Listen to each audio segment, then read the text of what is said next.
I'm Dr. Joseph with During, and today we're going to be talking about liquid tapers during benzodiazepine withdrawal. You could also do them during withdrawal from antidepressants or antipsychotics, what they are and what you need to know.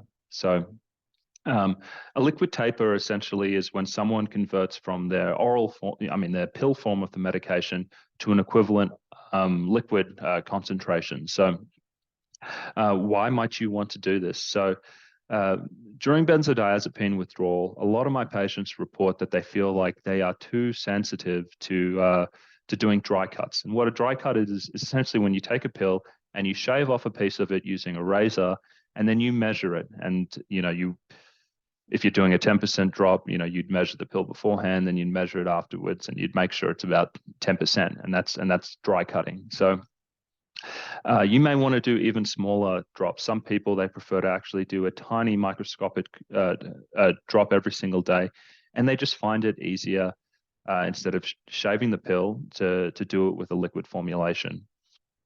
So that's a liquid micro taper. The one thing that you need to know is, how do you get these liquids? I've had some people, they just kind of crush up their pills and then they throw them in in water or some kind of solution. They kind of mix it up. They go, okay, this is in 20 milliliters or something. There's a pill in there. That's a milligram worth of the pill. I'm just going to pull out a proportion of that, and that's going to be my dose. That is probably not the right way to go about it because it's not very scientific. There's just like kind of little pieces of tablet floating around in there, and if you draw through a syringe a proportion of that, that tablet's not equally distributed through all of that liquid, so you might be getting an unstable dose. So probably not the best way to do it that way. And so what that usually means is we go to pharmaceutical grade liquid concentrations. And then now your next question might be is, how do I even know if I could get a liquid concentration of my drug? And that's what I'm going to show you today. So this is more relevant to people living in the United States. General advice, if you're outside the United States, is go to a pharmacy and you would have to ask them, you'd give them the generic drug name, and then you'd ask them if they carried a liquid formulation. But for those of you in the US, I'm going to share my screen and we are going to go through the process together. Okay. So you would go to the Orange Book FDA. And this is the agency's repository of, all the different formulations of drugs. Okay, proprietary name. You may say, okay, I am taking Valium. And so what you would want to do is you could search Valium, then you'd have the brand name formulations if that's important, but you could just try diazepam.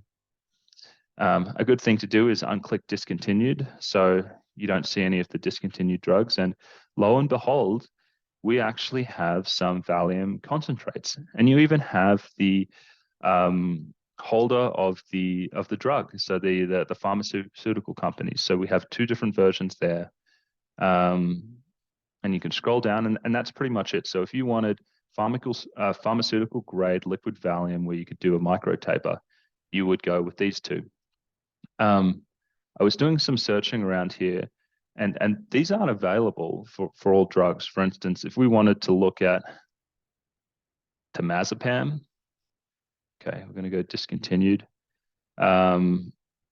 This is only made in pill form, so there's no pharmaceutical grade temazepam that I can think of. And so what that means for you is if you're upset that you can't do it with temazepam, I would recommend going to a compounding pharmacy and having a pharmacist, measure out with their highly precise equipment, really small drops for you to take. That might be the best way to go about it. So I'm going to stop sharing there. So that's my overview on liquid tapers and, the kind of research that you might want to do to see whether that's a viable option for you. Have you done liquid tapers before? Have they helped? Did you find them worth the time? Please let me know in the comments below, and I hope you enjoyed the content. Thanks.